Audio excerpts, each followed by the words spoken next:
denda 30.000 euro dan atau kurungan penjara 1 tahun bagi mereka yang memodifikasi e-bike atau mungkin menjebol batas kecepatannya ya dari yang ditentukan. Mungkin ya tadi batas kecepatan 25 km per jam, terus dioprek, diotak-atik, dan lain sebagainya. Nah, itulah beberapa poin utama dari aturan yang mengatur e-bike di kita di Indonesia ya, yaitu Permen Hub nomor 45 tahun 2020. Di Amerika ini aturannya itu dibagi dalam 4 kelas.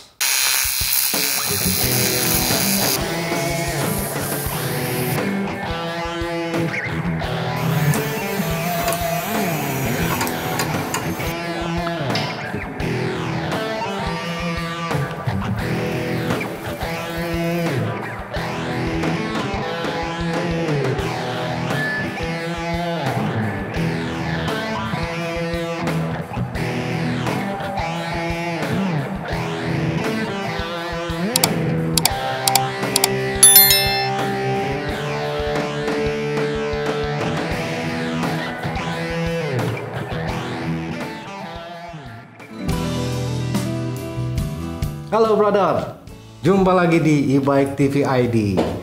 Bro, apa kabar semua? Sehat ya? Semoga sehat-sehat semuanya. Gua pingin bahas regulasi atau aturan.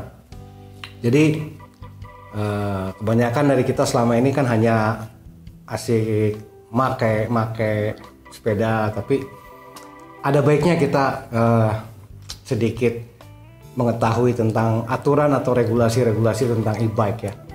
Oke, kali ini saya akan ngebahas regulasi yang mengatur tentang e-bike di beberapa negara, kurang lebih 10 negara lah ya.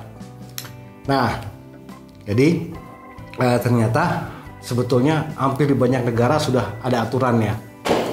Nah, yuk jadi kita mulai aja ya. Kita mulai dari negeri kita sendiri ya, dari negeri kita tercinta Indonesia. Jujur selama ini saya juga tidak tahu bahwa di Indonesia itu sudah ada aturan atau regulasi yang mengatur e-bike. Nah, ternyata regulasi yang mengatur pemakaian e-bike itu sudah ada di kita mulai tahun 2020. Aturannya itu tertuang di dalam Permen Hub nomor 45 tahun 2020. Itu bulan apa dikeluarkan? Kalau nggak salah bulan Maret ya, bulan Maret 2020. Jadi bentuknya dalam Permen Hub nomor 45 tahun 2020. Nah, di dalam Permen Hub itu mengatur segala sesuatu tentang e-bike. Saya nggak usah sebutin semua poin-poinnya, tapi poin-poin penting yang ada di Permen Hub itu ya. Salah satunya adalah pemakai e-bike itu harus berusia di atas 15 tahun. Nah, jika di antara usia 12 sampai 15 tahun, artinya belum 15 tahun, itu boleh, tapi harus didampingi. Ada yang mendampingi, orang dewasa yang mendampingi. Terus poin lainnya adalah batas kecepatan. Ternyata dibatasi. Maksimum kecepatan sepertinya mengadopsi kebanyakan aturan di negara lain itu batas kecepatan maksimum 25 km per jam. Next, apalagi ya? Oh, ada salah satu poin juga yang mewajibkan kita memakai peralatan keselamatan ya, seperti helm, mungkin dan lain-lain yang menyangkut keselamatan lah. Selanjutnya ada lagi aturan, ada poinnya yang mengatur itu pengguna e-bike harus mengerti aturan-aturan dan tata cara berlalu lintas. Ya, mungkin marka-marka jalan, lampu jalan dan lain sebagainya. Nah, itulah beberapa poin utama dari aturan yang mengatur e-bike di kita di Indonesia ya, yaitu Permen Hub nomor 45 tahun 2020. Nah, oke. Selanjutnya kita beranjak ke Amerika ya, negara yang sudah sudah duluan lah di dunia e-bike itu. Di Amerika ini aturannya itu dibagi dalam 4 kelas. Jadi ada klasifikasi ya. Nah, untuk kelas satunya itu kelas 1 itu maksimum power 750 watt dengan maksimum kecepatan 20 mile per hour. 20 mil per jam ya. Dengan pedal, kalau pakai pedal assist dan tidak pakai throttle, itu kelas 1. Nah, untuk kelas 2-nya itu adalah aturan yang mengatur pedal assist dengan throttle. Nah, kalau tadi cuma pedal assist doang, ini pedal assist yang memakai throttle. Itu dibatasi maksimum 750 watt dan maksimum kecepatan 20 mil per jam. Sama ya, cuman bedanya yang satu tadi murni pedal assist, yang satu lagi pedal assist dengan throttle. Nah, tetap itu dibagi 2 kelas yang berbeda, cuman limitasinya sama. Selanjutnya ke kelas 3. Klasifikasi kelas 3 ini itu dibatasi maksimum power mesin 750 watt, maksimum kecepatan itu bisa 28 mil per jam. Pembatasnya lebih tinggi daripada yang kelas 1 kelas 2 tadi ya. Ini wajib pedal assist dan throttle. Nah, jadi kelas 3 ini pedal assist dan throttle.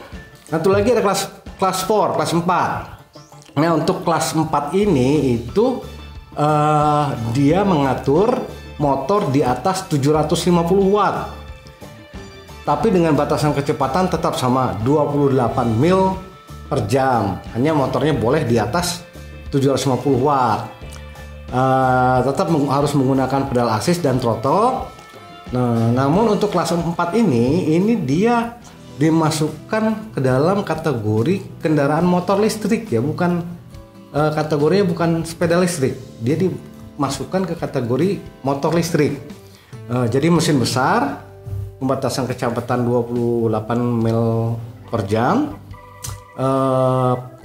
pedal assist dan throttle, tapi dia masuk dalam aturan motor karena watt hasilnya lebih di atas 250 gram.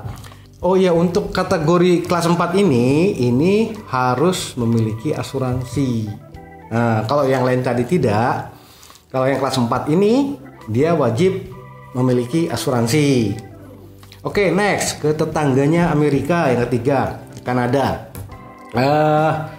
Kanada nggak banyak neko-neko ya, dia cuman aturan poin utamanya itu maksimum 500 watt. Batas kecepatannya 32 km per jam. Lumayan kencang ya pembatasannya. Dia maksimum 32 km per jam. Hanya pembatasan wattase atau power motor itu 500 watt. Oke, next selanjutnya ke negara yang sedang booming e-bike ya, Uni Eropa. Uni Eropa ini lumayan paling strike dan paling ketat aturannya. Poin utamanya di Uni Eropa itu dia membatasi power maksimum hanya 250 watt.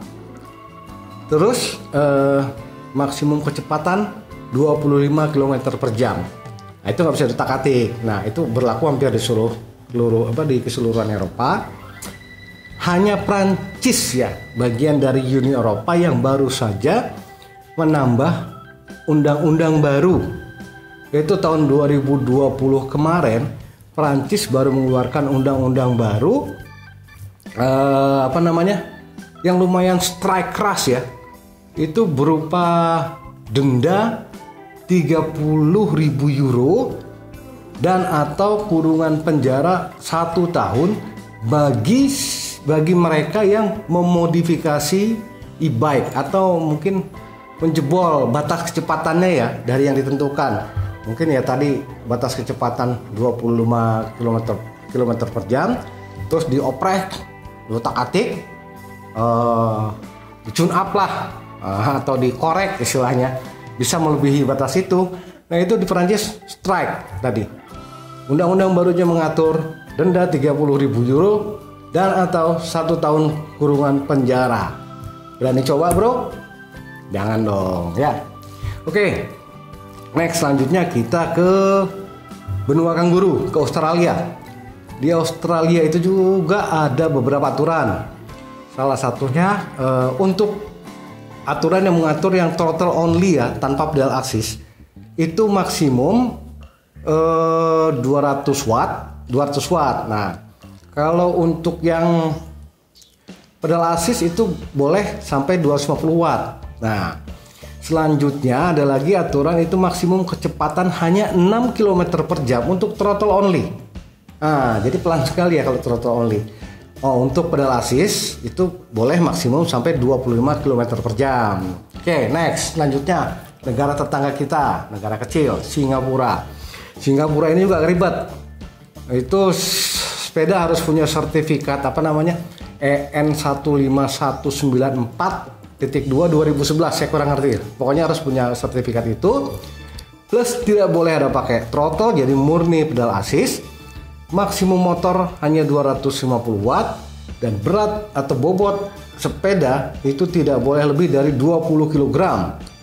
Nah, satu lagi, itu jadi kayak motor kalau di kita itu harus terdaftar sebelum dipakai sebelum kita pakailah, mau di jalan mau di gunung itu harus didaftarkan dulu.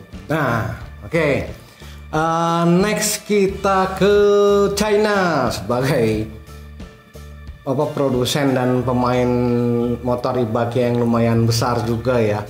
Di Cina itu ternyata aturannya juga lumayan ketat. Cina itu membatasi maksimum kecepatan 25 km per jam. Terus dia membatasi voltase motor juga dibatasi maksimum 48 volt dan power maksimum 400 watt. Tapi kenapa Bafang produksinya gede-gede ya? 750, 1000 watt, 52 volt. Nggak tahu, tapi aturannya jelas. Dia menuliskan pembatasan 48 volt, maksimum 400 watt untuk power.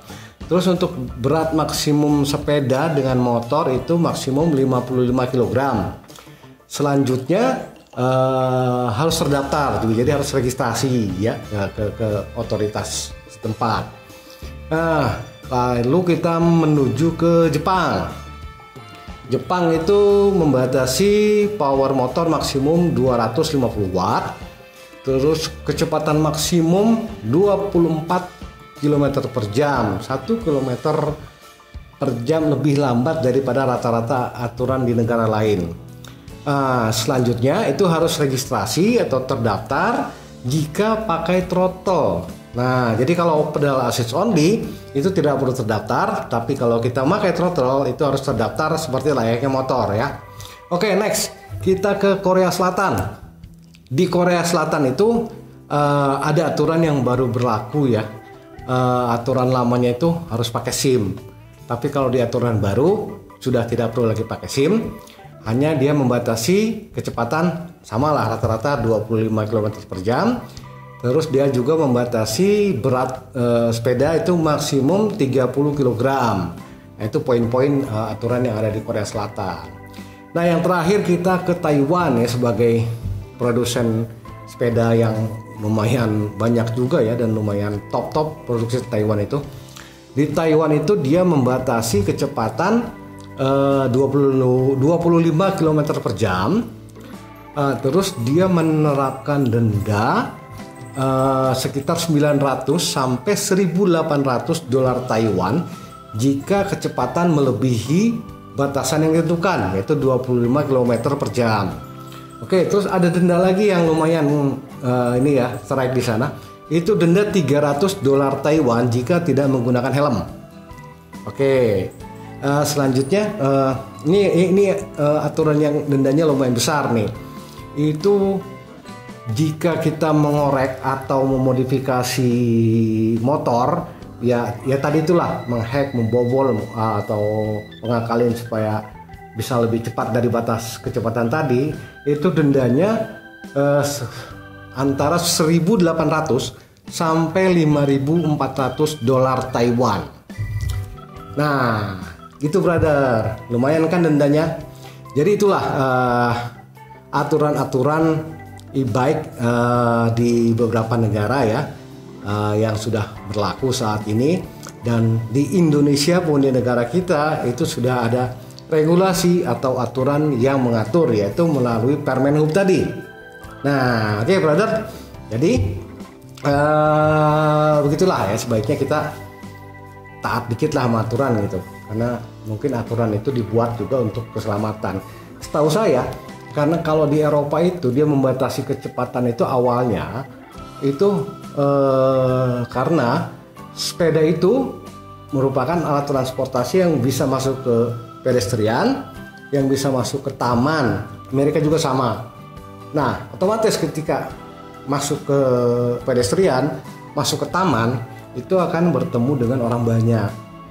Nah, kalau kecepatannya tidak dibatasi, itu bisa mencelakakan orang lain, bisa nabrak, ya kan? Ada pernah netizen yang bilang pembatasan itu supaya aman, supaya tidak meledak mesinnya, supaya tidak membahayakan kita sebagai pengguna. Saya bilang salah. Kenapa? Kalau untuk keamanan mesin, keamanan baterai, mobil aja yang ribuan watt itu bisa dibuatkan teknologinya, ya aman. Nah, justru ini lebih ke keamanan pengguna jalan lain, terutama pejalan kaki.